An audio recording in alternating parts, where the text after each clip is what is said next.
देखिए बच्चों, सभी ध्यान देंगे। बादशाह, अब शांति के साथ सुनेंगे। आज तबीयत मेरी ठीक नहीं है, जिसकी वजह से मैं आने के विचार में नहीं था, लेकिन फिर भी मैंने कि लास्ट क्लास से चलिए बच्चे थोड़ा सा, तो मैं बड़े आज सिलो सिलो पढ़ाऊंगा, क्योंकि सुबह से ही मुझे फीवर चढ़ा हुआ है। अभी भी फीवर है मुझे, लगभग 101 के, बहुत तेजी के साथ। ठीक है, तो बोला नहीं जा रहा, दिमाग उमाग सब बैठ गया। एक ठंडी कोल्ड ड्रिंक पी ली मैंने, जबरदस्ती पिला दी मुझे, तो फिर वो कनेक्शन जो है मेरा आउट हो गया। जी, मना करने के बाद भी तो पी थी। हो जाता है अक्सर, है ना। चलिए कोई नहीं, तो आराम आराम से पढ़ लो, देख लेते हैं। हम रोज इस फास्ट ही पढ़ाते हैं, आज आराम आराम से पढ़ के देख लेते हैं। हो सकता है उससे भी ज्यादा बेहतर समझ में आए, है ना। मार्क्स तो हटा लो। अच्छा, फीवर है भी आपको भी, वायरल। अच्छा अच्छा, चलिए कोई नहीं। मैं दीदार करना चाहता था ना आपका, तो इसलिए बोल दिया मैंने। तो कोई नहीं। तो मेरे प्यारे बच्चों, आज बड़ा अच्छा सा लग रहा है, सब बच्चे भरे भरे से हैं और यूपीएससी की क्लास पढ़ रहे हैं, तो मतलब कॉन्फिडेंस लेवल आपका थोड़ा सा बढ़ रहा है। और अगर जितना कॉन्फिडेंस लेवल बढ़ेगा, तो आप जानते ही हैं कि बेहतर रहेगा। अब तैयारी कीजिएगा, 2025 वाले जो पीसीएस के टारगेट किए हुए हैं, वो लोग जो हैं बिल्कुल मेहनत से करें। और दूसरी बात यह है कि जो 2026 में पीसीएस देना चाहते हैं, उनके लिए सबसे पहले जो सरप्राइज मिलेगा वो मिलेगा उत्तराखंड पीसीएस।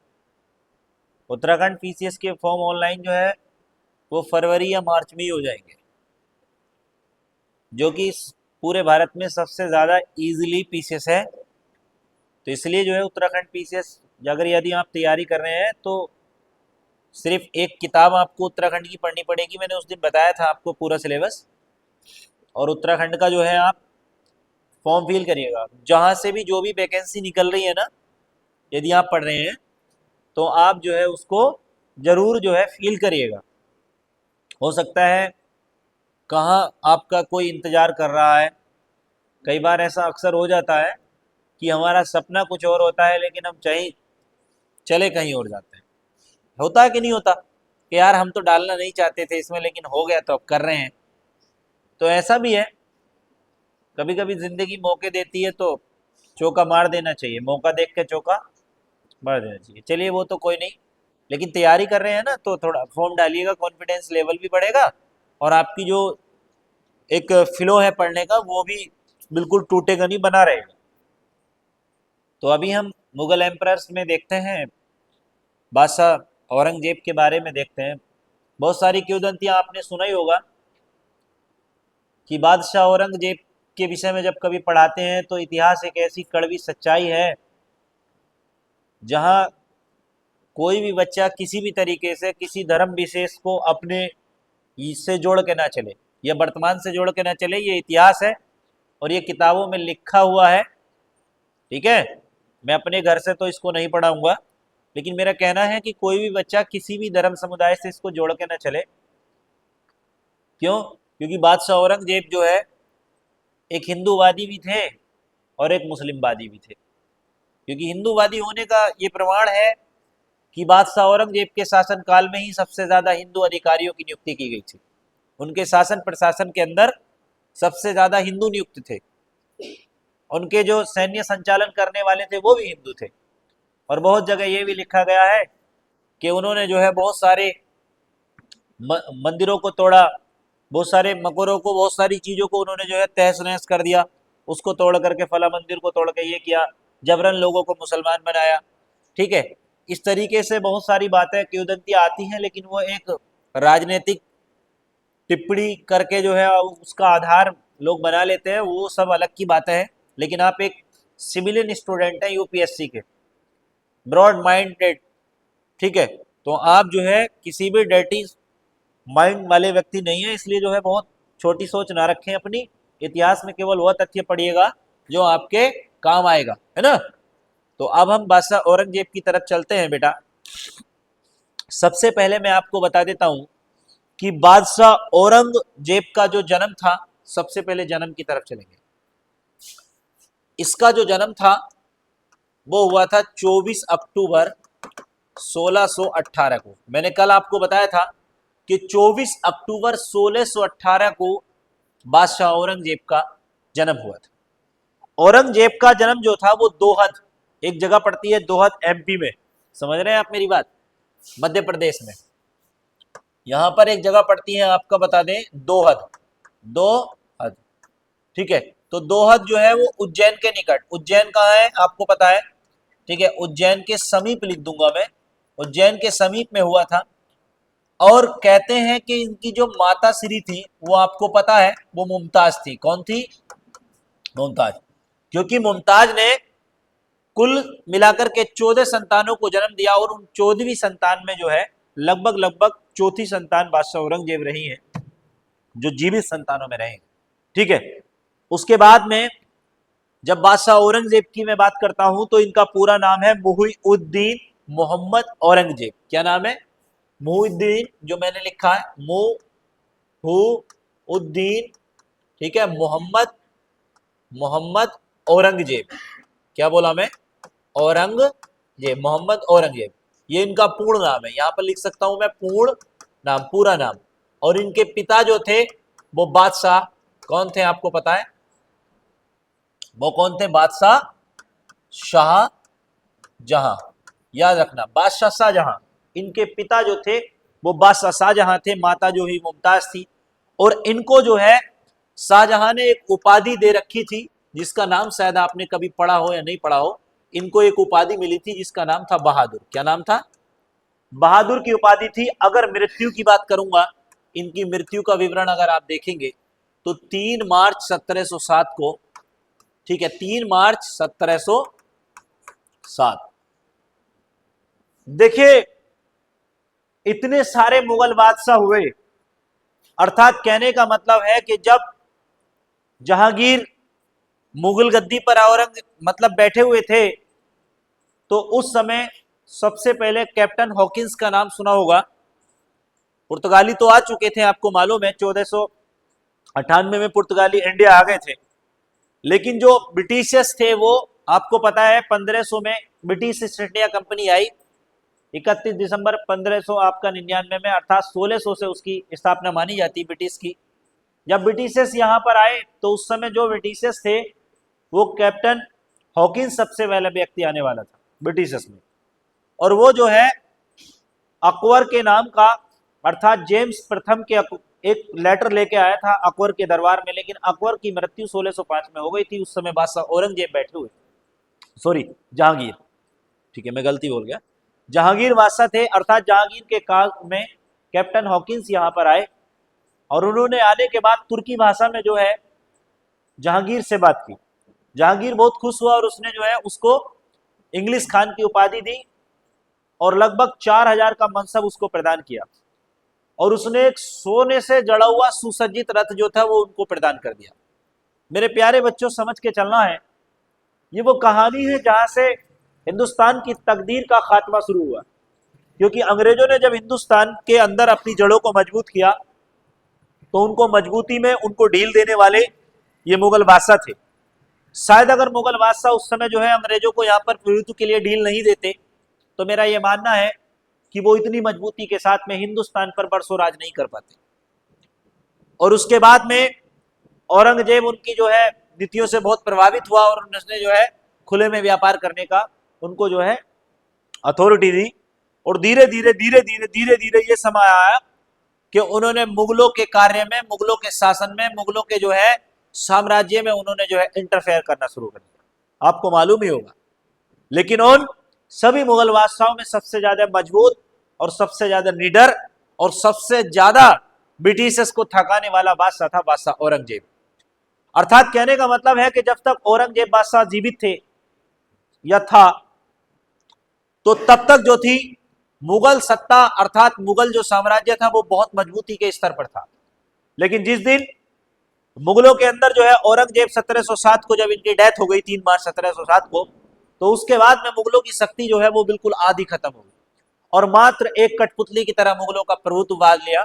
लेकिन सबसे अंतिम मुगल बादशाह बहादुर शाह जफर के बारे में मैं आप लोगों को बताऊंगा अभी। बहादुर शाह जफर बड़े मजबूत और बड़े एकदम दृढ़ निश्चयी हिंदुस्तान के प्रेमी शासक, समझ रहे हैं आप मेरी बात? प्रेमी शासक मतलब जिनका हिंदुस्तान से बड़ा जुड़ाव रहा है, और एक शायर भी रहे हैं। मैं उनके बारे में अभी आपको बताऊंगा बाद में जब इसकी मृत्यु होगी बादशाह औरंगजेब की। तो अभी बस मैं थोड़ा सा बादशाह औरंगजेब के विषय में बताऊंगा। मेरे प्यारे बच्चों, औरंगजेब का जो जन्म हुआ, तो औरंगजेब जिस समय जन्म के बाद में वो बड़े हुए, ठीक है, तो बड़ा होने के बाद में औरंगजेब का जो कहने का मतलब है कि जब वो बहुत छोटे थे, माता के गर्भ से पैदा हुए अपने मुमताज में, उज्जैन में माता के गर्भ में पैदा हुए मुमताज से। पैदा होने के बाद कहते हैं कि शाहजहां का पुत्र जो औरंगजेब था जब गद्दी पर बैठा भी नहीं था, उसी समय से इस औरंगजेब के जीवन में कठिनाइयों का जो है सैलाब आ गया। कठिनाइयों का सैलाब कैसे आया ये मैं आपको बताऊंगा। जब बादशाह शाहजहां ने अपने पिता जहांगीर से जो है युद्ध किया था, शायद आपको मालूम होगा और मैंने आपको पढ़ाया था, याद है आपको? है याद है या नहीं? जब कैमरा चल लिया नशा सूंघू ठीक है, तो मेरी बात समझना, ये नशा नहीं है, कैमरे से कह रहा हूं मैं, ये नशा नहीं है, इनहाइलर है क्योंकि कुछ वीडियो देखने वाले सोचेंगे ये तो नशा ले रहे हैं भाई क्लास पढ़ाते पढ़ाते ऐसा हो जाता है अक्सर कभी, है ना, बोले यार ये बहुत खतरनाक मास्टर है भाई, ये तो बिल्कुल ऑन कैमरा नशा ले रहा है भाई। ठीक है, तो ऐसा नहीं है मेरे प्यारे बच्चों। जब बादशाह शाहजहां ने अपने पिता जहांगीर के खिलाफ जब विद्रोह किया था, तो आपको शायद मालूम होगा कि उसके पिता ने जब औरंगजेब को बादशाह शाहजहां को पराजित कर दिया था, तो उसने जो था उस समय बहादुर मतलब जो है दारा सिको और औरंगजेब दोनों को जो है अपने पास जमानत के तौर पर रखा था। मैंने कल परसों आपको पढ़ाया था, बादशाह शाहजहां ने जब अपने पिता जहांगीर के खिलाफ जब विद्रोह किया था बादशाह शाहजहां ने, तो उस समय दारा सिको और औरंगजेब को जो था, ठीक है, जहांगीर ने शाहजहां से क्या करा था, उनको जो है जमानत के तौर पे जो है अपने पास रख लिया था, समझ रहे? तो इस बेचारे को बचपन से ही कठिनाइयों का सामना करना पड़ा बादशाह औरंगजेब को। जब इसे अपने पास रखा था जमानत के रूप में, तो उस समय जो है कहते हैं कि बादशाह औरंगजेब को एक शिक्षक दिया गया, क्योंकि शिक्षा व्यवस्था तो जो है, ठीक है, आप जेल में भी अगर बंद है या कैदी हैं तो वहां पे भी आप शिक्षा ग्रहण कर सकते हैं। शिक्षा जो है व्यक्ति का एक स्वतंत्र अधिकार है, वो कहीं भी ले सकता है, उसको उसे रोका नहीं जा सकता। तो कहा जाता है कि उस समय औरंगजेब का जो प्रथम शिक्षक था वो अब्दुल लतीफ नामक व्यक्ति था। कौन था? अब्दुल लतीफ था। और ये कुरान का बड़ा ही कंठस्थ मतलब जो है बेहतरीन तरीके से पढ़ा था। लेकिन औरंगजेब इतना ज्यादा चतुर बुद्धि वाला था कि वो जो है कहने का मतलब ये है कि केवल और केवल उसने फारसी या उर्दू का ही ज्ञान नहीं सीखा, उसने बड़ी अच्छे से तीरंदाजी सीखी, घुड़सवारी सीखी, ठीक है, और तलवार चलाने में भी बहुत ज्यादा निपुण था, निशाना लगाने में भी बहुत ज्यादा वो निपुण था, और उसने ये कलाएं जो है वहां पर सीखी। लेकिन हुआ क्या कि उसने अरबी, हिंदी, तुर्की और फारसी लैंग्वेज का अच्छा खासा ज्ञान कर लिया। ठीक है, जब अच्छा खासा ज्ञान कर लिया, अच्छा खासा, तो इनके अंदर क्यों है, क्योंकि ये मुगल बादशाह थे, मुगलों की सल्तनत रहे हैं, तो इनके अंदर एक वीरता वाला प्रमाण था। वीरता वाला प्रमाण ये था, मैं आपको बताऊं, जब औरंगजेब बहुत छोटा था तो वो कहीं से गुजर के जा रहा था टोली के साथ में, तो इस वीरता पूर्वक एक हाथी ने जो है इस पर हमला कर दिया, और बादशाह औरंगजेब ने भाले से जो है उस हाथी को इस तरीके से घायल कर दिया कि वो डर के जो है भाग गया। समझ रहे? बहुत बुरी तरीके से घायल कर दिया, डरा नहीं औरंगजेब, और उसके हाथी के साथ में फाइट करी भाले से, और हाथी को जो है चित कर दिया, अर्थात वो डर के भाग गया। कहने का मतलब ये है, और इसी बहादुरी से खुश होकर के बादशाह शाहजहां ने, ठीक है, किसने? बादशाह शाहजहां ने, कि यार मेरे पुत्र ने इतना बढ़िया काम किया है, उसने जो है क्या काम करा, औरंगजेब को बहादुर की उपाधि दी। ठीक है, तो बादशाह शाहजहां ने जो बहादुर की उपाधि दी थी बादशाह औरंगजेब को, वो क्यों दी थी? क्योंकि उसने बचपन में भाले से एक हाथी को घायल कर दिया था, और वो हाथी जो था उससे घायल अवस्था में ही भाग गया था डर के। तो इसकी बहादुरी को देख करके इसको क्या उपाधि दी गई? बहादुर की उपाधि दी गई। मेरे प्यारे बच्चों मैं आपको बताता हूं, और इसे 10,000 का इसके साथ में कहने का उपाधि के साथ में जो है वो 10,000 का क्या दे दिया गया, मनसब भी दिया। समझ रहे हैं आप मेरी बात? मनसब इसलिए दिया जाता था ताकि वो अपने खर्चा पालन पोषण जो है कर सके, लेकिन उस समय वो ठीक ठाक था। हुआ क्या कि अब यहां से कहानी थोड़ी सी बदलती है। अभी बादशाह औरंगजेब जो है वो गद्दी पे नहीं बैठा, क्योंकि इसके भाइयों के और इसके मध्य में जो है एक बड़ा युद्ध चला था, आपस में दोनों में युद्ध चला। लेकिन यहां पर आप समझने के देगा कि पहला जो आक्रमण अर्थात जो है जो प्रथम आक्रमण, समझने की बात है ये, जो प्रथम आक्रमण जो है औरंगजेब का हुआ, ठीक है, वो जुझार सिंह एक व्यक्ति था, जुझार सिंह, जो कहां का शासक था, बुंदेलखंड, नाम सुना है आपने बुंदेलखंड का, है ना? तो बुंदेलखंड पर पहला आक्रमण जो हुआ था इसका, वो कहां पर हुआ था, बुंदेलखंड पर। ठीक है, आप ये बुंदेलखंड कौन सा एरिया है, उज्जैन मध्य प्रदेश वाला जो एरिया है ना, ये ग्वालियर वगैरह का, ये सब बुंदेलखंड के अकॉर्डिंग आता है। और कैसे याद करेंगे बुंदेलखंड का, आपने माननीय लक्ष्मीबाई के बारे में जब आप पढ़ेंगे, बुंदे लोहर बोलो के मुंह हमने सुनी कहानी थी, खूब लड़ी मर्दानी वो तो झांसी वाली रानी थी। बुंदे लोहर बोलो के, बुंदेलखंड के हर व्यक्ति के मुंह, बुंदेलो हर बोलो के मुंह, हर बोलो कहते हैं वहां के जो नागरिक थे, लोग थे, बुंदेलखंड के लोगों के, उसलिए लिखा है, सुभद्रा कुमारी चौहान ने इसको लिखा है। उन्होंने कहा कि बुंदोले हर बोलो के मुंह हमने सुनी कहानी थी, खूब लड़ी मर्दानी, मतलब खूब मर्दों की तरह लड़ी, वो तो झांसी वाली रानी थी। आपको पता है अंग्रेजों ने इस रानी के बारे में क्या लिखा है, मैंने शायद आपको बताया था, है ना? अंग्रेजों ने अपनी किताबों में जो है हिंदुस्तान के लिए लिखा कि हमें पूरे हिंदुस्तान में केवल एक मर्द नजर आया, और वो मर्द था झांसी की रानी लक्ष्मीबाई। उनकी किताबों में आज भी दर्ज है हिंदुस्तान के अंदर। तो इतनी वीर महिलाएं भी हमारे हिंदुस्तान में है, ऐसी वीर गति को प्राप्त होने वाली, जो अंतिम सांस तक, शाम तक लड़ी थी, समझ रहे हो? और पीठ पे अपने बच्चे को बांधने के बाद वो लड़ी। अब की वाली तो 2 गालियां देखे है ना, तू मर जा रही है, और वो पेट फंस के कहेगा और निकल जाएगी, है ना? तो आप जमाना थोड़ा ट्रेंड जो है वो थोड़ा सा ट्रेडिशनली हो गया है। तो बुंदेलखंड के एक व्यक्ति थे जिनका नाम था जुझार सिंह। क्या नाम था आपको बता दें, ठीक है, इनका नाम क्या था बेटा, आपको बता दें, जुझार सिंह। तो ये क्वेश्चन आपका प्रीलिम्स में बनता है कि औरंगजेब का जो प्रथम आक्रमण हुआ था वो किसके खिलाफ हुआ था और कहां पर हुआ था। अगर वो पहले पूछेगा तो आपका आंसर आना चाहिए बुंदेलखंड, और अगर वो किसके खिलाफ पूछेगा तो आपका आंसर आइए जुझार सिंह।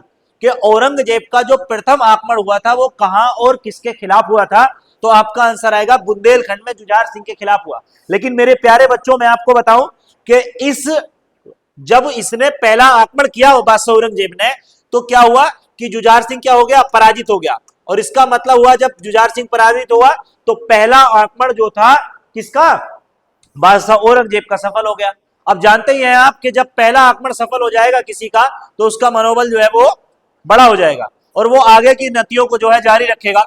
उसने क्या काम किया, जब औरंगजेब का जो है ये सफल हुआ, लेकिन ये डर गया जुझार सिंह, और जुझार सिंह डर करके कहां भाग गया, ये भाग गया जंगलों में। समझ रहे हैं आप मेरी बात? इसने आत्मसमर्पण भी किया, ये जंगलों में भाग गया। जिस समय जंगलों में, आपको मैं बता दूं, जंगलों में भाग गया, तो उस समय यहां पर जो है बादशाह औरंगजेब इसको नहीं मारते हैं, ठीक है, इसको मारता कौन है, यहां पर आपको बताएं, यहां पर एक जाति, इन जंगलों में एक जाति निवास करती थी जिसका नाम था गोंड। क्या नाम था, गोंड। तो गोंड जनजाति बड़े ज्यादा यहां पर निवास करती थी। इसका गोंड जाति से पहले विवाद रहता था।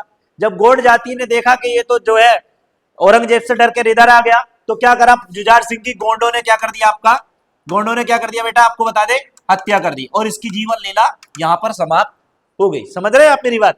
बिल्कुल समझ में आ रहा है सही से, कोई भूलेगा तो नहीं ना, आपको मालूम हुआ, ठीक है। तो गोंडों ने जब इसकी हत्या कर दी, अब औरंगजेब ने क्या काम किया मैं आपको बताऊं। जब ये यहां से आगे थोड़ा सा बढ़ा, तो यहां पर कहा जाता है कि ओरछा पहुंचा, ये ओरछा एक जगह पड़ती है, ओरछा, इससे आगे जैसे ही और जो ओरछा पहुंचा, तो इसके खास मैं बताता हूं आपको, ओरछा के मंदिर की जो वो थी आपका, इसने तुड़वाकर, ये कहा जाता है कि ओरछा में इसने मंदिर को तुड़वा करके जो है मस्जिद की मीनार का निर्माण कराया, ठीक है। उसके बाद में क्यों कराया, ओरछा में इसने क्या काम किया कि मंदिर को तुड़वाकर मीनार का निर्माण कराया, और कारण यह था क्योंकि वीर सिंह जो बुंदेला था, वीर सिंह बुंदेला का नाम मैंने आपको पढ़ाया था इतिहास में, वीर सिंह बुंदेला ने शाही खजाने की संपत्ति लूटकर जो है इस मंदिर का निर्माण कराया था। ये बीर सिंह बुंदेला ओरछा जो था वो बीर सिंह बुंदेला का एरिया था। और बीर सिंह बुंदेला ने क्या काम किया था उस समय, बीर सिंह बुंदेला ने जो शाही खजाना, जो राजा का खजाना हुआ करता था, उसको लूट करके उस मंदिर को बनवाया था। तो उस मंदिर को इसने तोड़ के बाद में जो है मस्जिद का निर्माण करा दिया। मतलब कि इसने वहां पर बदले की भावना जो है दिखाई और वहां पर तोड़कर जो है ये कर दिया। लेकिन इतिहास के अंदर एक चीज और आती है, मैं आपको बता देता हूं। इतिहास के अंदर यह आती है और क्वेश्चन ये प्रीलिम्स का है, समझ लेना बच्चों। ये तो मैंने आपको बता दिया, लेकिन प्रीलिम्स का एक क्वेश्चन है जो बहुत इंपॉर्टेंट है। किस मुगल बादशाह का 2 बार राज्याभिषेक हुआ था, याद रखना। तो आपका आंसर आएगा कि मुगल बादशाह औरंगजेब का ही 2 बार राज्याभिषेक हुआ था, एक बार दिल्ली और एक बार आगरा में। समझ रहे? तो किस मुगल बादशाह का हुआ था, कम से कम बोल तो जाओगे मूर्तियों है, किसका हुआ था? औरंगजेब। देखो तुम यहां तुमसे मैं कहूंगा बोलो तो तुम बोलोगे नहीं, और बाहर निकलते ही ऐसा समझ लो कि प्रधानमंत्री नरेंद्र मोदी भी नहीं बोल पाएंगे तुम्हारी बराबर। समझ रहे हो? बिल्कुल कुटर कुटर कुटर कुटर चुपते नहीं है। आज कोई नहीं बोलेगा मेरे हिसाब से नहीं नहीं बोलो, आजादी है, स्वतंत्र है आप। लेकिन समझिएगा बात को कि पहला मुगल बादशाह था जिसका 2 बार राज्याभिषेक हुआ। समझ लेना, 2 बार राज्याभिषेक बहुत बड़ी बात है। अभी तक इतिहास में 2 बार राज्याभिषेक किसी का नहीं हुआ। ठीक है, तो इसकी मेन मेन क्वालिटी पढ़ाऊंगा मैं आपको, ऐसा नहीं है कि सारा एकदम से सारी चीजें रख देता हूं। तो 2 बार राज्याभिषेक हुआ, क्या हुआ? 2 बार राज्याभिषेक। अब इस राज्याभिषेक की डेट देखिएगा, मैं आपको बता देता हूं 2012 में। ठीक है, 2012 में डाटा एंट्री का पेपर हुआ था। डाटा एंट्री कहते हैं 10+2 एसएससी से जो पेपर होता है उसको डाटा एंट्री बोलते हैं। समझ रहे ना? समझ रहे? अब समझोगे तो जब मेरी सुनोगे हैं, और उससे पहले कैसे समझ जाओगे?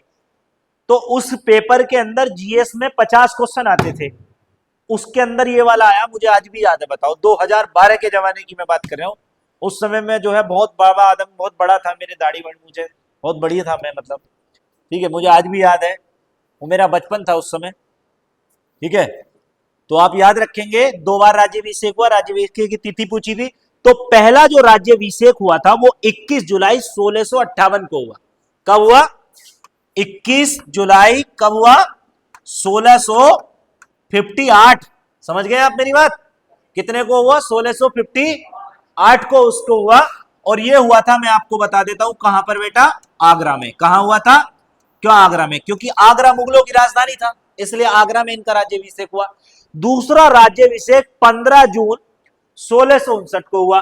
कब हुआ आपको बता दें? 15 जून 1659 को हुआ। और ये कहां पर हुआ आपको पता होना चाहिए, ये हुआ था दिल्ली में। ठीक है, ये दूसरा राज्याभिषेक। तो पहला राज्याभिषेक आ गया और दूसरा जो है ये आ गया। समझ रहे हैं आप मेरी बात? तो दूसरा राज्याभिषेक 15 जून 1559 को दिल्ली में, और पहला जो था वो 21 जुलाई 1658 को कहां पर हुआ मेरे बच्चों? समझना, देखो है ना। देखो प्रीलिम के फैक्ट बहुत अच्छे हैं जो मैं आपको पढ़ा रहा हूं। ठीक है, प्रीलिम्स के फैक्ट बहुत अच्छे हैं जो मैं आपको पढ़ा रहा हूं, क्योंकि मेंस में मैं पूछूंगा, ठीक है, कि बादशाह औरंगजेब की, ठीक है, विद्रोह नीति का संचालन करिएगा। विद्रोह की नीतियों का संचालन कैसे करना है, क्या करना है, इस तरीके से आता है मेंस में। लेकिन ये प्रीलिम्स के जो कंपैक्टेड है उनको एक साथ जोड़ करके भी आप मेंस लिख सकते हैं, क्योंकि मेंस कहीं नई जगह से नहीं आता, इन्हीं शब्दों को मिला करके जो है मेंस बनता है ना। क्योंकि हम क्या है, हम अभी बताने लगे सारे विद्रोह का स्वरूप बताने लगे कि विद्रोह से इसके क्या फर्क पड़ा भारत की स्थिति पर, तो ये मीन्स हो जाएगा। लेकिन आपको जब यही नहीं पता कि औरंगजेब था कौन, इसका जीवन परिचय क्या था, तो फिर कैसे पता करेंगे, है ना। तो दोनों चीजें जरूरी है। ठीक है, मेंस वाला बाद में पेट पढ़ा देंगे। अब देखिएगा थोड़ा, जब इसका राज्याभिषेक हुआ तो राज्याभिषेक कब हुआ आपको बता दें। ठीक है, 1658 और 59 में हुआ। लेकिन अब हम आते हैं इसके मूल विवरण पर। मूल विवरण के क्या है कि 18 मई 1637 को जो था, मैं आपको बताना चाह रहा हूं, है ना, 18 मई 1637 को बादशाह औरंगजेब की जो है शादी हुई। क्या हुआ? एक शादी। कितनी शादी? एक शादी हुई। पहली शादी हुई इसकी 1637 को। अब समझ लेने का, ये राज्याभिषेक खत्म कर दो, इसके थोड़ा परिवार में घुस जाओ। ठीक है, हाँ, अब मैं आपको बता रहा हूं, समझिएगा। देखिए सबसे पहले आपको 1637 में जो है इसका विवाह हुआ, और विवाह हुआ आपको पता होगा, इसका विवाह हुआ राबिया आपका उद दौरानी। ठीक है, राबिया उद दौरानी नामक जो है महिला से इसका जो है विवाह हुआ, किसका? बादशाह औरंगजेब का। अर्थात इसको राबिया बीवी भी कहते थे। क्या कहते थे इसके? राबिया बीवी। कहने का मतलब और तात्पर्य यह है कि राबिया से बड़ा प्रेम करता था ये, आपको मालूम होगा। और थोड़ा सा राबिया का नाम जब आ गया है, ठीक है, तो मैं बता ही दूं। हाँ, ऐसे ही होता है भाई, कोई राबिया हो तो बुरा ना माने मेरी बात का, ठीक है। हाँ है, अबे सच में ही, अबे नहीं, वो बच्चा है हमारा, है ना, कोई नहीं, आप टेंशन मत लेना सिस्टर, ओके, है ना। तो ऐसा नहीं, मतलब देखो नाम क्या है, ऐसा तो होते हैं गाजी, कोई कितने कितने खूंखार हैं लोग, है ना, तो ऐसे नाम होते हैं। अब किसी का नाम अगर यहाँ पर जो है नरेंद्र होगा तो नरेंद्र मोदी, वो अपने आप पे थोड़ा सा प्राउड फील करेगा क्योंकि मोदी की फैन फॉलोइंग ज्यादा है। तो ऐसा नहीं होता, सब व्यक्तियों का नेचर अलग होता है, ठीक है। लेकिन जो राबिया है वो ये अलग है, यहाँ की राबिया से इसको ना जोड़े, टेंशन लेने की जरूरत नहीं है, ठीक है। तो यहाँ पे देखो राबिया, इधर देखो, आपको ये हमेशा याद रहेगा, ठीक है। होता क्या है कि राबिया उद दौरानी से जो है इसका विवाह हो गया। लेकिन मैं आपको एक बात और बता देना चाहता हूं कि आपने सुना होगा कि औरंगजेब ने ताजमहल की हुबहू अर्थात फूहड़ नकल का एक मकबरा बनवाया था, मालूम है आपको, है ना। ताजमहल की एक नकल मानी जाती है जो कि ताज के जैसी है, वो अभी पढ़ाएंगे स्थापत्य कला के अंदर, है ना। तो वो मकबरा जो था वो राबिया उद दौरानी के लिए बनवाया था बादशाह औरंगजेब ने। किसके लिए बनवाया था? राबिया उद दौरानी के लिए।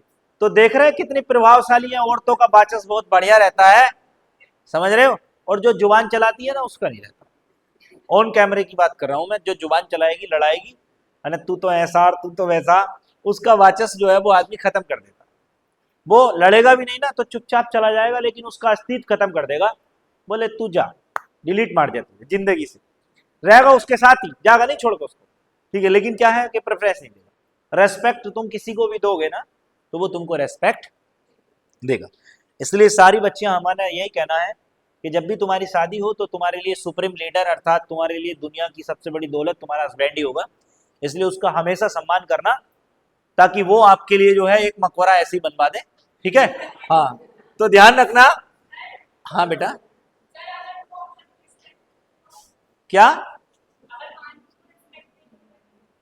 अगर वो रेस्पेक्ट नहीं दे रहा है तो कब तक नहीं देगा? एक दिन तो देगा ही, ठीक है। उससे कहना देखो जी मैं तुम्हारे लिए हूं। देखो अगर अगर वो बिल्कुल जाहिल पैदल पागल है और वो नहीं समझ पा रहा है इस चीजों को, तो फिर ऐसे व्यक्ति के साथ में जो जीवन नहीं चलता है, मैं तो साफ कहता हूं, है ना, नहीं चलता है। क्योंकि ऐसा नहीं हो सकता कि हमेशा लड़कियां गलत हों या इतनी ज्यादा बर्दाश्त करें, हो सकता है कभी उल्टा भी हो सकता है, क्या ज्यादातर करते ही हैं, बोले हैं और किसी पे गुस्सा ना उतारता अपने घर वाले जाके उतार लेता, तो अक्सर ऐसा होता है। लेकिन शराबी प्रकृति के व्यक्ति से तो हमेशा बच के रहना चाहिए। क्या कितना भी वो सोने का कितना भी दौलतमंद इंसान हो, अगर वो शराब की उसमें आदत हो तो कभी उसके करीब से नहीं गुजरना। क्योंकि वो कभी ना तो तुम्हारी रेस्पेक्ट कर सकता ना तुम्हारी फैमिली की रेस्पेक्ट कर सकता। क्योंकि पीने के बाद उसको नहीं पता आई एम मेड, समझ रहे हो बात। तो वो बिल्कुल एकदम डिफरेंस आदमी है। और वो उस समय समझ लो पीने के बाद जो है, हम समझ सकते हो आप, मैं संयुक्त राष्ट्र महासचिव, समझ रहे हो, पूरी दुनिया के जो किंग फिशर हैं उन पर राज करने वाला, उससे बड़ा बादशाह कोई नहीं होता भाई। तो इसलिए जो है उस समय वो तुम्हारी औकात कुछ नहीं होगी। तो इसलिए भी ये बात ध्यान रख लेना। अब पढ़े लिखे बच्चों, अब पढ़ी लिखी बात ही हमको करनी चाहिए। अब देखिएगा राबिया उद दौरानी से क्या हुआ। राबिया उद दौरानी तो मैं नहीं कह सकता, लेकिन कह सकता हूं कि औरंगजेब के अन्य मिलाकर कुल सारी पत्नियों से 5 पुत्र पैदा हुए। कितने पुत्र पैदा हुए? ठीक है, कितने पैदा हुए बेटा? 5 पुत्र। कम नहीं है, समझ लीजिएगा, बहुत है अब तो। 5 पुत्र पैदा हुए। देखो मैं नाम तो नहीं लूंगा, ऐसा नहीं है कि मुस्लिम ही ज्यादा बच्चे पैदा करते हैं। एक हमारे यहाँ प्रयास पर एक मैडम आई, मैडम जी सॉरी अगर हम कभी देखो आप हमारी वीडियो तो मैं नहीं बताना चाहूंगा, नाम नहीं लेंगे मुझे। तो उनकी फैमिली में मैंने उनसे पूछा तो वो कह रही मेरी जो दादी थी उनके 10 बच्चे थे। हिंदू थी। मैंने कहा जी ये सन की कब की बात है? बोले अब भी है और दादी भी है।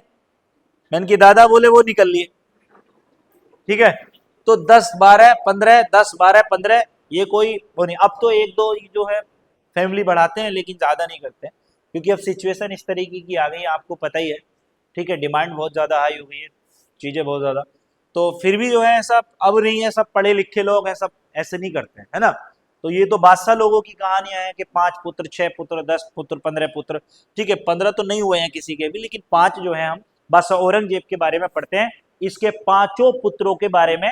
तो पहला पुत्र था मोहम्मद सुल्तान। कौन था? पहला पुत्र औरंगजेब का मोहम्मद सुल्तान, अर्थात आप डायरेक्टली लिख सकते हैं सुल्तान। तो पहला पुत्र औरंगजेब का क्या नाम था?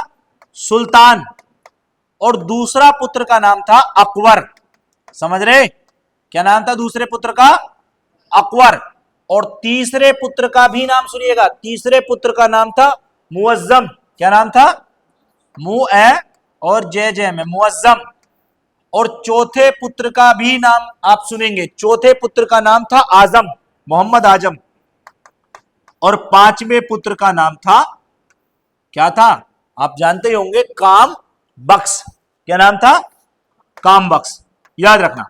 मैं आपको बता देना चाहता हूं कि इनमें मोहम्मद सुल्तान और मोहम्मद अकबर का जो देहांत था वो औरंगजेब के जीते जी हो गया।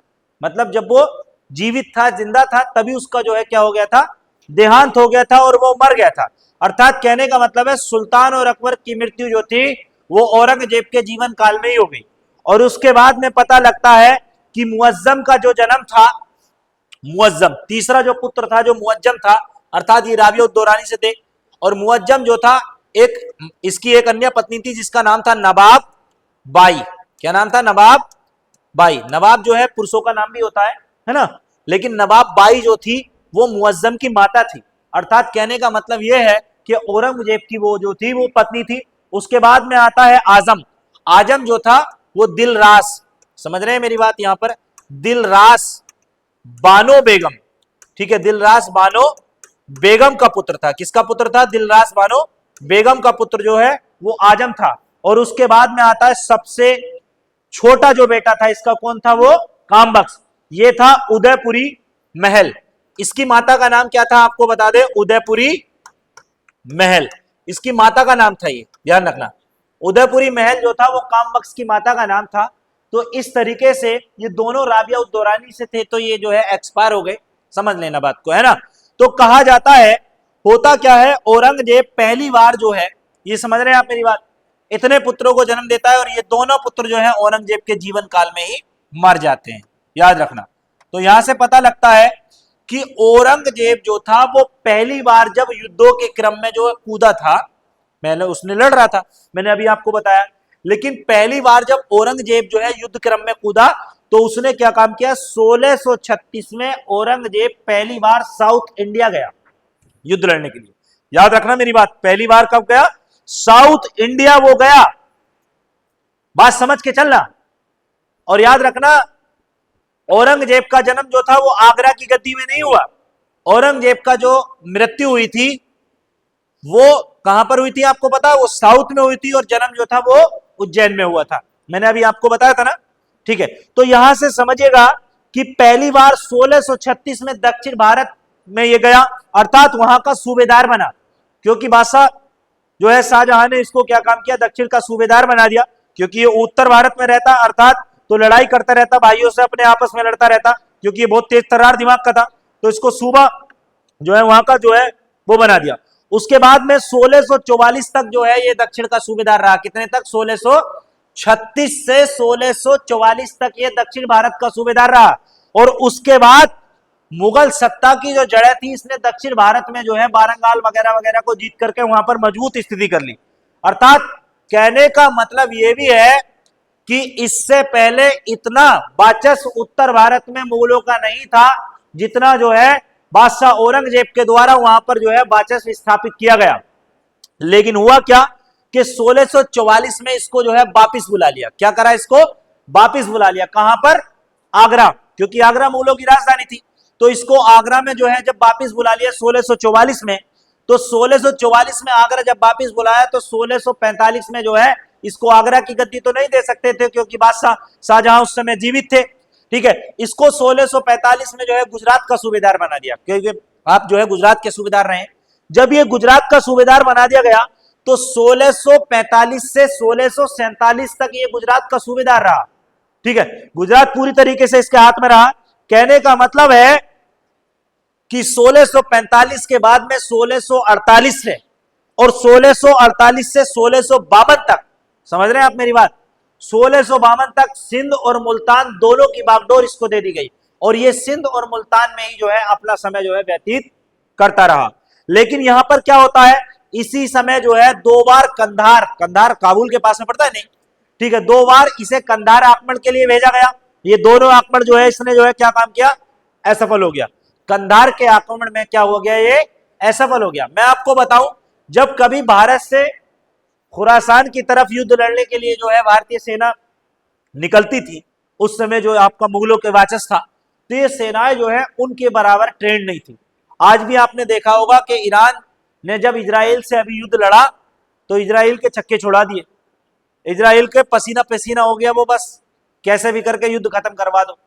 और अगर अगर कहने का मतलब है ईरान अगर युद्ध जारी रखता, मैं बिल्कुल साफ बोल रहा हूं, अगर ईरान युद्ध जारी रखता तो मेरे हिसाब से जो है, मेरा यह मानना है कि उसको पूरी तरीके से नस्ते नाबूद कर देता। ईरान के पास इतना पावरमेंट है और ईरान ज्यादा बड़ा नहीं है, लेकिन ना वो अमेरिका से डरा ना किसी से डरा, और टेक्निकल माइंड देश है ऐसा नहीं है। तो क्यों नहीं डरा, क्योंकि उनकी सेना जो थी वो बहुत ज्यादा मजबूत थी। और जिस शासक की सेना मजबूत हो, जिस शासक का घर मजबूत हो, जिसके लोग मजबूत हो, ठीक है, राजा कोई भी बन सकता है, राजा कोई भी बन सकता है, लेकिन उसका दिमाग और उसकी सेना जो है वो मजबूत होनी चाहिए। समझ रहे हैं आप मेरी बात, दिमाग भी मजबूत हो। अगर सेना को कह दिया कि इधर को लड़ो और उधर से वो दिखाई दे रहे हैं उधर से आक्रमण कर रहे हैं और लड़ा रहे हो तुम इधर को, पागलपंती कर रहे हो, तो तुम तो हारोगे, है ना। तो पहले ऐसा नहीं हुआ करता था, मैंने बताया, अब तो अंदर से बैठे बैठे ऑफिस में चेक कर देता, बोले फला उस पर चढ़ाई कर दो, सियाचिन ग्लेशियर तुम्हारा, ठीक है, और बैठा अंदर, उससे जरा सी कह दो कि बंदूक लेके जरा खड़े हो जाइए, जरा 10 मिनट को देखिए, जरा पाकिस्तानी की तरफ से आ रहे हैं, ठीक है, तो कहेगा दोबारा मैं जो है रक्षा मंत्री पद छोड़ना चाहता हूं भाई, मैं नहीं लड़ सकता, ठीक है, ऐसा है, समझ रहे हैं। और मेरा मानना यह है कि यदि कोई व्यक्ति जैसे मान लो रक्षा मंत्री के पद पर वो पदासीन होना चाहता है, तो पहले उसको 2 साल की जो है सेना में ड्यूटी अनिवार्य कर दी जाए, ताकि उसको यह एहसास हो कि फौजियों का दर्द क्या होता है और उसको किस तरीके से स्ट्रगल करना पड़ता है एक फौजी को, तो वो बेहतर काम करेगा उसके लिए। अब ये यहाँ से उठाए मंत्री बनाए और रख दिए उस पर उठा के ले जाके, और ये जो है कुछ भी बेवाक अंदाज में बोले, अपने उसमें तहस नहस और कर दिया, जाओ लड़ाओ युद्ध शुरू, ठीक है, तो ऐसा भी नहीं होना चाहिए मेरे हिसाब से। होता क्या है कि 1652 में जब ये 52 में हार गया ना, कंधार काबुल का युद्ध हारा, समझ रहे हैं मेरी बात को, तो उस समय क्या काम किया, बोले भैया चलो अब तुम दक्षिणी चले जाओ, वहीं सही रहोगे, तो दक्षिण की तरफ जो है इसको जो है भेज दिया। इस समय अली कुली बेग अर्थात मुर्शिद कुली खां, तो मुर्शिद कुली खां ने क्या काम किया था, इसको आर्थिक मदद दी थी उस समय, किसको, बादशाह औरंगजेब को। और इसी समय क्या हुआ कि जब गोलकुंडा और बीजापुर दोनों जो है इसने अपने अधीन कर लिए थे, तो उस समय बादशाह शाहजहां जो है वो बीमार पड़ गया। क्या हुआ, बादशाह शाहजहां बीमार पड़ गया। जब बादशाह शाहजहां बीमार पड़ा तो अब जाहिर सी बात है, बाप के बीमार पड़ने पर उसके बेटे थे, वो आपस में उत्तराधिकारी युद्ध के लिए जो है लड़ बैठे। समझ रहे क्या हुआ, वो लड़ बैठे कि हम भी, अब एक बात बताओ, जिसके 5 बेटे हो तो पिता तो 5 के बराबर है ना भाई, बराबर है, तो वो भी कहेगा मैं भी मैं भी मैं भी। और उसमें क्या होता था, उत्तराधिकारी में जो सबसे बड़ा पुत्र होता था अर्थात योग्य पुत्र होता था, उसको जो है पहले उसको बनाया जाता था, अगर बड़ा पुत्र योग्य नहीं है तो छोटे वाले को बना दिया जाता था। तो उस समय हुआ क्या कि उत्तराधिकारी का युद्ध जो है वो आपस में जो है छिड़ गया, और इन्हीं युद्धों में जो है बादशाह औरंगजेब जो था वो उलझ गया। परंतु अंततः होता यह है कि बादशाह औरंगजेब है गद्दी को प्राप्त कर लेता है युद्धों में, क्योंकि बहुत लंबा है, मैं इसके परिवार को बताता रहूंगा तो बहुत लंबा है। लेकिन एक समय ऐसा आता है कि ये आगरा की गद्दी पर बैठ जाता है। लेकिन जब आगरा की गद्दी पर यह बैठता है तो उस समय कहते हैं कि यह समस्याओं से घिर गया, क्योंकि जो अन्य भाई थे आंतरिक कलेश के घर में मौजूद थी, इसलिए ये उसको खत्म नहीं कर पा रहा था। ठीक है, हुआ ये था कि इसकी स्थिति जो थी वो बहुत ज्यादा खराब हो गई थी। किसकी? बादशाह औरंगजेब की। गद्दी पर बैठते ही इसने सबसे पहले प्रशासनिक व्यवस्था पर ध्यान दिया, क्योंकि प्रशासनिक व्यवस्था पर ध्यान देना इसलिए जरूरी था क्योंकि प्रशासन मजबूत चलता। जब ये आगरा की गद्दी पर बैठा बादशाह औरंगजेब, तो छोटे मोटे कुल मिलाकर के जो है लगभग 80 प्रकार के टैक्स लगे हुए थे जनता पर। कितने प्रकार के? 80। इसने वो 80 के 80 टैक्स जो है जनता पर से खत्म कर दिए। बोले बिना टैक्स के आप जियो, क्योंकि टैक्स जो होता है ना वो आदमी को सोने नहीं देता। कोई जैसे किसी का कारोबार चला रहे होंगे उसके पापा, तो अभी जीएसटी भी दे रहे हैं।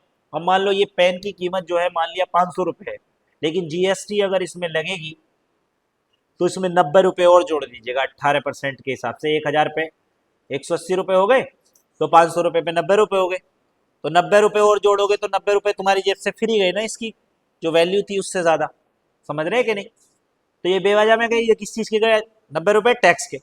और अगर जब टैक्स हट गया तो ये 500 रुपए की कीमत का बचा। तो बादशाह औरंगजेब ने 80 प्रकार के टैक्सों को हटा दिया। इसने एक शाहदारी टैक्स था, जो सड़कों पर घाटों पर जो टैक्स लगे हुए थे वो भी हटा दिए। उसने क्या काम किया? बड़े बड़े नगरों में जो खाद्य पदार्थ थे, जो चीजें थी, वो भी सब टैक्स हटा दिए। अर्थात कहने का मतलब है इसने टैक्स फ्री कर दिया, सबको टैक्स फ्री। बोले किसी को कोई टैक्स नहीं देना। चुंगी कर हटा दिया, जो चुंगियों पर कर दिया जाता था, जो सीमा शुल्क, जो कस्टम ड्यूटी कहते हैं हम लोग, वो सब इसने जो है क्या काम कर दिया? हटा दिया। इसने सबसे पहले नशे की दुकानें, मदपान जो निषेध थे वो खत्म करे।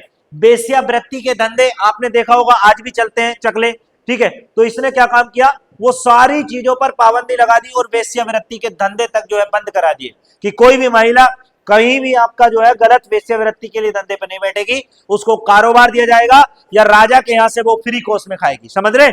इसने बिल्कुल जो है खत्म कर दिया। उसके बाद इसने क्या काम किया? एक निरीक्षण करने वाला एक जो है पद बनाया। उसके बाद इसने कहा कि हम कुरान के आधार पर जो है अपने शासन का संचालन करेंगे। क्वेश्चन आता है भारतीय इतिहास के अंदर के कुरान के आधार पर, अर्थात कुरान के आधार पे पूरा शासन प्रशासन चलाने वाला बादशाह कौन था? तो अगर ये क्वेश्चन आएगा तो आपका नाम आएगा बादशाह औरंगजेब। के कुरान के आधार पर शासन चलाने वाला बादशाह औरंगजेब था। और औरंगजेब ने क्या करा? दार उल हर्ब के स्थान पर जो है उसने दारुल इस्लाम को फॉलो कर दिया। समझ रहे हैं मेरी बात? दारुल इस्लाम मतलब इस्लाम की नीतियों को फॉलो कर दिया, क्योंकि औरंगजेब जो था वो रूढ़िवादी था। रूढ़िवादी मतलब कि पुरानी सोच रखने वाला व्यक्ति था वो। ठीक है, तो ज्यादा वो उलझता नहीं था किसी चीज में। उसने क्या काम किया? शरीयत को अपना आधार बनाया और शरीयत के आधार पर ही उसने अपने शासन का संचालन करना स्टार्टिंग कर दिया। और उसने शराब, भांग, जुआ, सार्वजनिक समारोह जानते हैं, जो फंक्शंस होते हैं, जैसे अभी आप देखते हैं कहीं आप जाते हैं तो रास्ते में टेंट लगे होते हैं या नाचते गाते लोग जाते हैं, ये सब इस तरीके के प्रतिबंध लगा दिए। औरतों को ज़ियारत पे जाने से उसने पाबंदियां लगा दी, पूरी तरीके से सारी चीजों की पाबंदियां उसने जो है लगा दी। जुआ खेलना पाबंदी लगा दिया, सारी चीजें, मतलब कि जितने गलत काम थे, यहां तक कि उसने सती प्रथा को भी खत्म कर दिया। उसने जजिया कर को भी जो है खत्म करा था, बाद में दोबारा फिर पुनः हिंदुओं पर लगाया था। ठीक है, उसने क्या काम करा? हिंदुओं पर तीर्थ यात्रा कर लगा दिया। तीर्थ यात्रा जानते हैं भाई? जब कभी आप जैसे कि केदारनाथ जाते हैं, मनसा जाते हैं, चंडी जाते हैं, या आप जो है धारी देवी के मंदिर चले जाओ, किसी भी मंदिर पे चले जाओ, बहुत मंदिर है भारत के अंदर, अर्थात साउथ इंडिया भारत से, ठीक है, भारत में साउथ इंडिया जो है वो मंदिरों के लिए ही प्रसिद्ध है। अर्थात हिंदू धर्म का सबसे बड़ा वाचस्पति जो क्षेत्र है वो साउथ इंडिया है। नॉर्थ इंडिया का जो हिंदू है ना, मैं बुरा नहीं मानना बच्चों, वो तो सीधा जो है नारा लगाने वाला जय श्री राम जय श्री राम। नीचे जो साउथ इंडिया का हिंदू है वो प्रॉपर बिल्कुल डाइट हिंदू, एकदम वो बिल्कुल सटीक, जैसे पूजा पाठ करना, जिसको मानना है, जो भी करना है वो पूरी तरीके से करते हैं। वहां पर ऐसा एजेंडा नहीं है। मैं आपको बताऊं, वहां के हिंदू जो है वो अलग है, और प्राचीन हिंदू और सबसे बड़ा हिंदू तो जो है वो साउथ इंडिया के अंदर ही है। मैं आपको बता देता हूं, क्योंकि वहां पर जो है नागर शैली में मंदिर जो है बने हुए हैं। आपने देखा होगा मीनाक्षी मंदिर मदुरई का कितना प्रसिद्ध है, ठीक है, आसाम का कामाख्या मंदिर कितना प्रसिद्ध है, ठीक है। तो कुछ मंदिर है, ये तो पूर्वोत्तर का मंदिर है आसाम वाला, ठीक है, लेकिन क्या है कि भारत में उस समय तीर्थ यात्रा कर इसने लगा दिया, और 1668 में हिंदुओं पर जो है जितने त्योहार हिंदुओं के मनाने के थे उन पर क्या कर दी? पाबंदी लगा दी कि कोई भी हिंदू जो है अब त्योहार नहीं मनाएगा। नहीं बनाएगा क्यों, जबकि शरीयत में ऐसा नहीं है। मैं आपको बताऊं इतिहासकार ने जो भी लिखा है, लेकिन शरीयत में किसी भी व्यक्ति को आपका रोकने का कोई अधिकार नहीं है, चाहे वो कुछ भी कर रहा है। और ये भी है, मैं आपको शरीयत का एक टॉपिक बताना चाहता हूं, सभी बच्चे ध्यान देंगे, हिंदू और मुसलमान दोनों। शरीयत के अंदर यह भी है कि आप किसी व्यक्ति को जबरन मुसलमान नहीं बना सकते। अगर कोई जबरन मुसलमान बनाता है किसी को तो वो मुसलमान नहीं होगा। कारण है, अगर आप अपने दिल से मुसलमान इस्लाम को कबूल करना चाहते हैं तभी आप मुस्लिम हो सकते हैं, अन्यथा कोई, मैं साफ कहने वाला आदमी हूं कि कोई मुसलमान हो या कोई हिंदू हो, ऐसी हिंदुस्तान के अंदर से किताब उठा के ले आए मेरे सामने को कि जिसके अंदर यह लिखा है कि आप जबरन अगर किसी को मुसलमान बनाएंगे तो वो मुसलमान होगा प्रॉपर, मैं जिंदगी भर गुलामी करने के लिए तैयार हूं। बिल्कुल सही कह रहा हूं, ठीक है, जिंदगी भर की बात कर रहा हूं मैं, बिल्कुल ऑन कैमरा। ऐसी कोई किताब नहीं है, किसी को आप जबरन नहीं बना सकते, भले इसने बनाए वो शरीयत के खिलाफ थे। मैं आपको बता देता हूं क्या था, वो शरीयत के खिलाफ था। मैं किसी भी धर्म को प्रेफर नहीं कर रहा हूं, ना मैं हिंदू को ना मैं मुस्लिम को, लेकिन जो गलत है तो वो गलत है और जो सही है, ऐसा नहीं है, काम इसके अच्छे भी थे और काम इसके गलत भी थे, दोनों काम थे। अभी आप देखेंगे इतिहास में दोनों ही काम लिखे हैं इसके, ठीक है। तो उसमें क्या हुआ, ठीक है, राज दरबार में क्या काम करा, जो सोना चांदी पहन के आते थे सबकी उतर वाली, बोले कोई सोना चांदी पहन के नहीं आएगा। उसके बाद इसने क्या काम किया, मुस्लिम व्यापारियों से जो चुंगी थी वो भी ली, बोले लाओ चुंगी लाओ, ठीक है। मुस्लिम व्यापारियों से क्या करा, चुंगी जो है समाप्त करवा दिया। उसके बाद हिंदुओं से चुंगी लिया इसने, मुसलमानों का समाप्त करा दिया और वहां पर जो है हिंदुओं से लिया।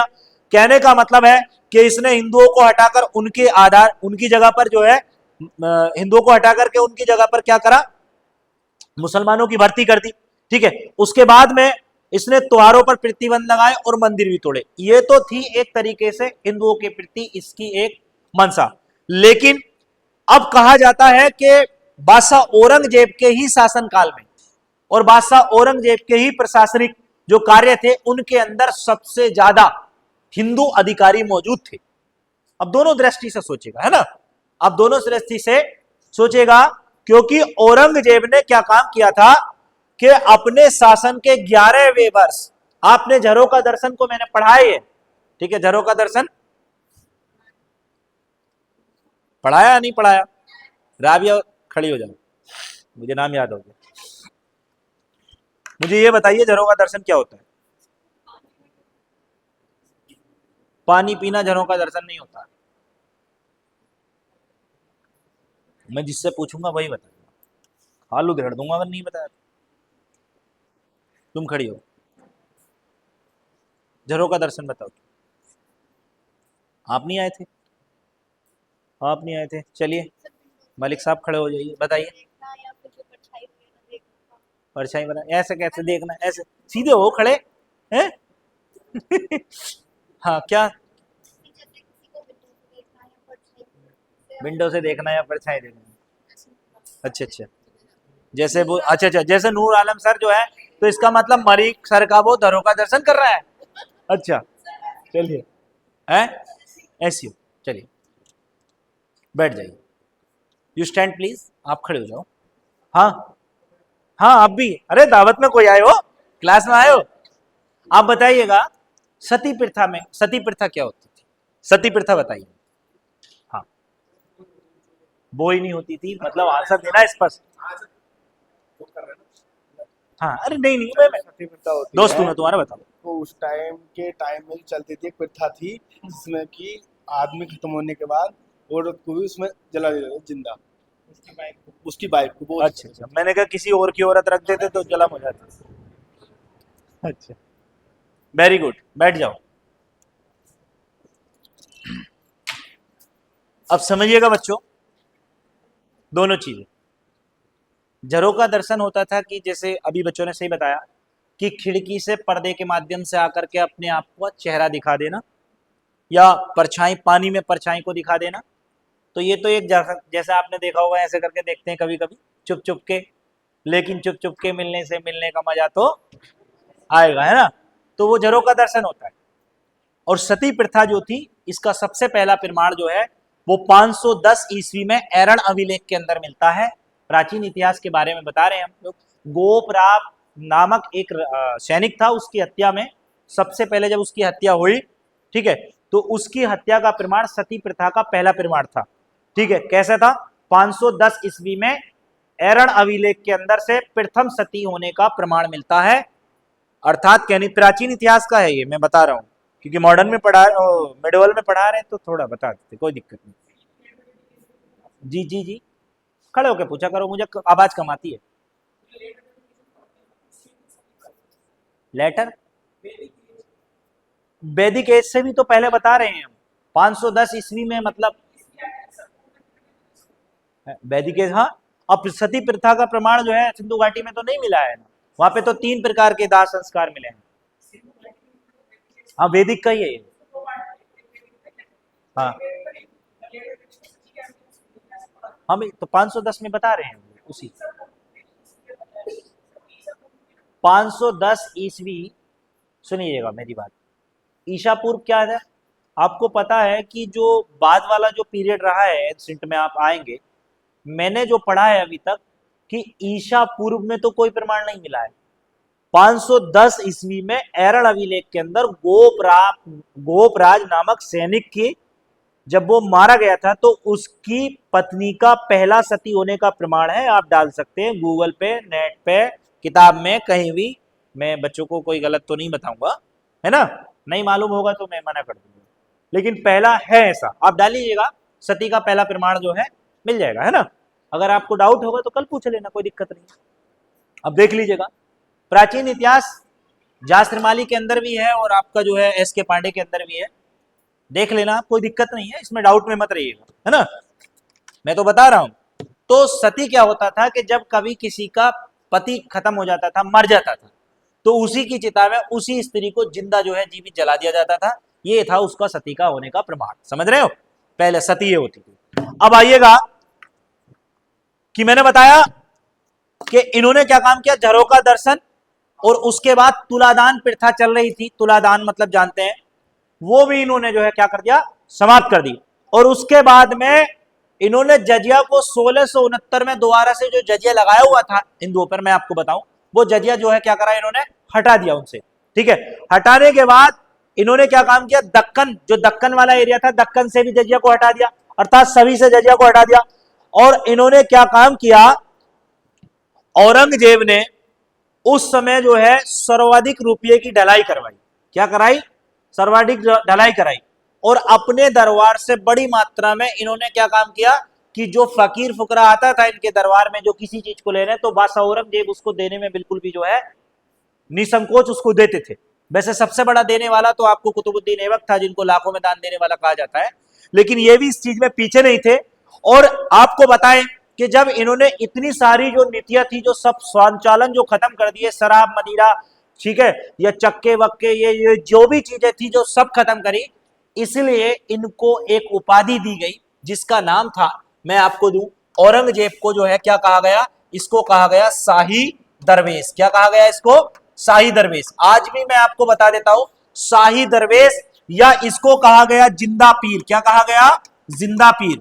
अब मुस्लिम, अगर मुस्लिम आधार पर आप देखेंगे, ठीक है, इतिहास में तो इसको जो है एक खूंखार राजा के रूप में प्रदर्शित किया जाता है, लेकिन आज भी आप देखेंगे तो बादशाह औरंगजेब की जैसे मजार बनी हुई है ना, बादशाह औरंगजेब की आज भी मजार बनी हुई है, और लोग वहां पर जिंदा बली या जिंदा पीर या शाही दरवेश के नाम से इनको जानते हैं।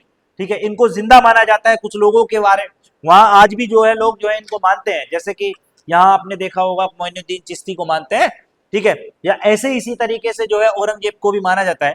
और इसके बाद में होता क्या है, मैं आपको अंतिम और लास्ट बता देता हूं, ठीक है, अंतिम बता देता हूं, इनका अंतिम आक्रमण जो है, क्योंकि ज्यादा मेरे पास टाइम नहीं है, अंतिम आक्रमण बता देता हूं, ठीक है।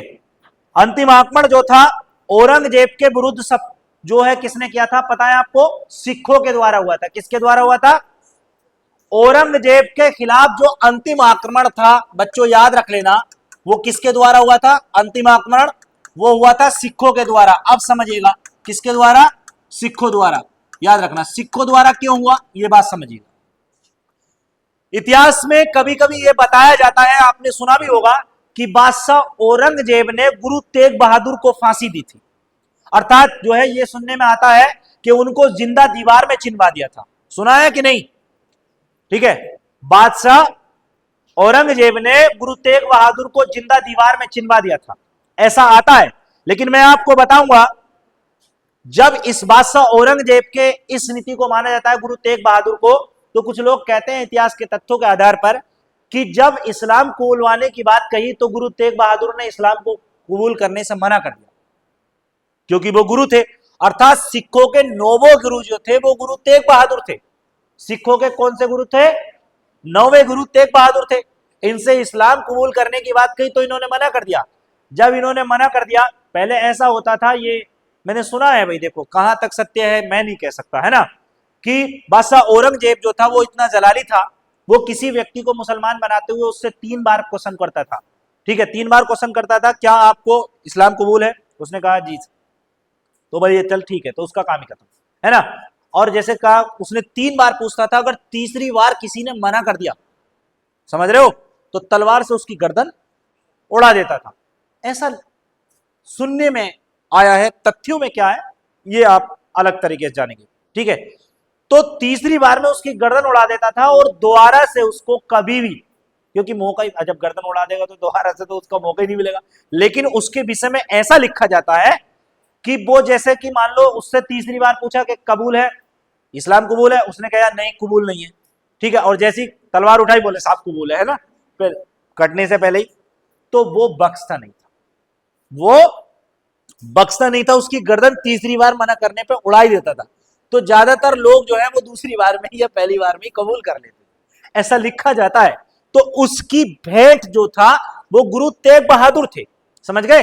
तो गुरु तेग बहादुर को क्या काम किया उसने 1675 में, ठीक है, ये मृत्यु दंड दिया, उसने दीवार में जिंदा जो है उसको चिनवा दिया। अब जो है गुरुओं के मतलब जो है सिखों के 10वें गुरु गुरु गोविंद सिंह, गुरु गोविंद सिंह बने। गुरु गोविंद सिंह ने क्या काम करा, इनके खिलाफ विद्रोह कर दिया, औरंगजेब के खिलाफ। ठीक है, और उस विद्रोह में जो है इन्होंने आनंदपुर को अपना मुख्यालय बनाया। किसको? ठीक है, गुरु गोविंद सिंह ने क्या काम किया, जो गुरु 10वें गुरु थे सिखों के, उन्होंने आनंदपुर साहिब जो है अभी भी वहां पर जो है बना हुआ है, पंजाब में है, वहां पर क्या काम किया, अपनी एक सेना तैयार करी और उस सेना में जो है आनंदपुर में ही रखा। हुआ क्या कि मृत्यु से पहले 1699 में गुरु गोविंद सिंह ने वहां पर खालसा पंथ की स्थापना करी। और खालसा पंथ जो है, जो लोगों का समूह था, उस पंथ को यह कहा गया कि आप जो है, ठीक है, केस मतलब बाल नहीं कटाएंगे, कंगा कड़ा कृपाण और क्या था, कच्छा, समझ रहे हो, 5 चीजें। आज भी सिखों के लिए 5 चीजें अनिवार्य है। पहला, केस, बाल नहीं कटाते हैं कहीं से भी, पहला केस, दूसरा कंगा, समझ गए, क्योंकि केस को निकालने के लिए कंगा ना चाहिए, 2 कंगा हो गए। तीसरा क्या होगा, कृपाण, लटका हुआ देखा है कृपाण, तो 2 हो गए, 3 हो गए, 3 हो गए। इसके बाद में कड़ा मिलेगा पंजाबी के हाथ में, कितने हो गए, 4। और 5वां क्या था, कच्छा, समझ गए आप मेरी बात, उसको कच्छा ही बोलते थे। ठीक है, गुड न्यूज। तो ये जो थे उन्होंने खालसा पंथ में क्या कर दिया, ये चीजें अनिवार्य कर दी। आज भी पंजाबी नहीं कटाते।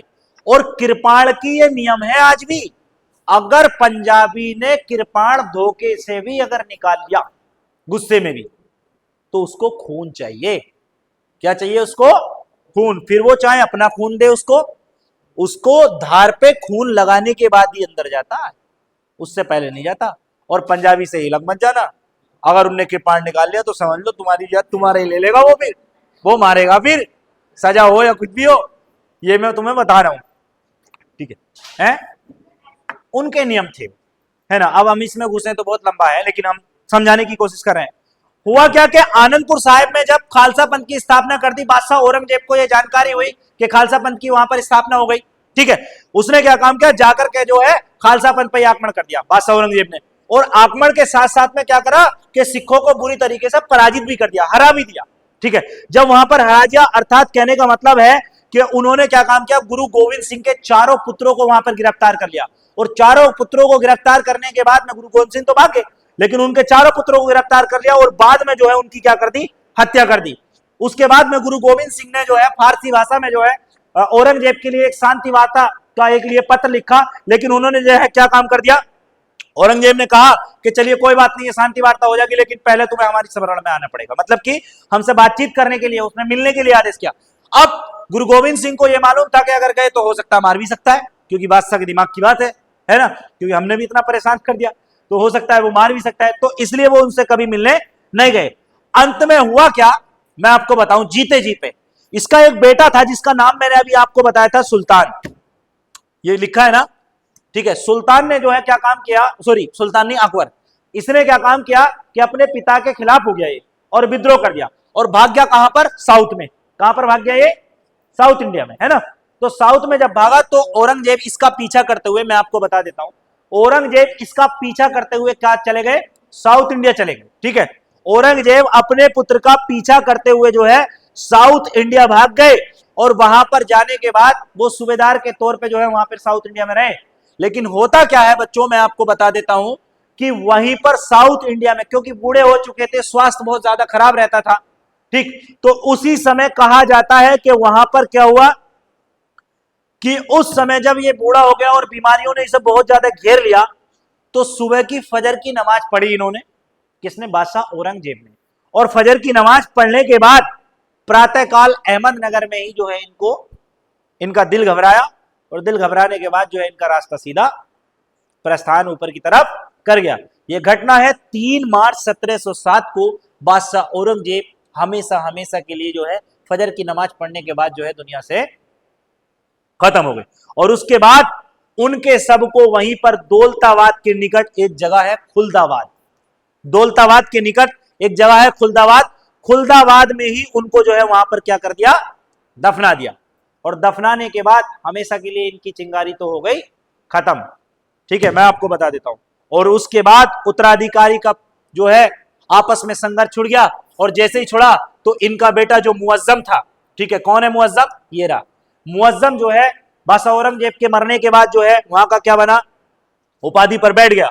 और इसने क्या काम किया, जजिया बंद करा दिया, हिंदुओं के प्रति एक उदार नीति अपनाई कि हिंदू मेरे पक्ष में हो जाए। लेकिन हुआ क्या कि 1712 में जो है मुअज्जम की भी मृत्यु हो गई, और मुअज्जम की मृत्यु के होने के बाद जहांदर शाह जो इनका पुत्र था वो गद्दी पर बैठा, और जहांदर शाह के बाद में गद्दी पर बैठने के बाद होता क्या है कि अंतिम मुगल बादशाह का आपने नाम सुना होगा, ठीक है, अंतिम मुगल बादशाह। इसी क्रमों में एक अंतिम मुगल बादशाह जिनका नाम भारतीय इतिहास के पन्नों में हमेशा लिखा और लिया जाता है, उनका नाम है अंतिम मुगल बादशाह बहादुर शाह जफर। बहादुर शाह जफर ने दिल्ली की गद्दी पर बैठ गए, अर्थात दिल्ली के।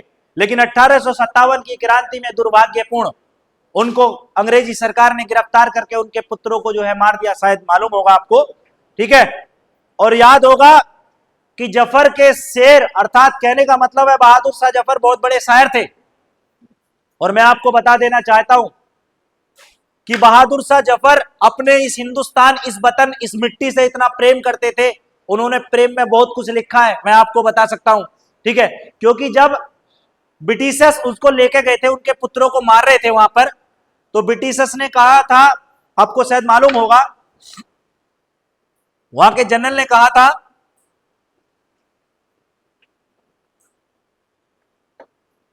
क्या कहा था, थोड़ा सा याद दिला लूं मैं,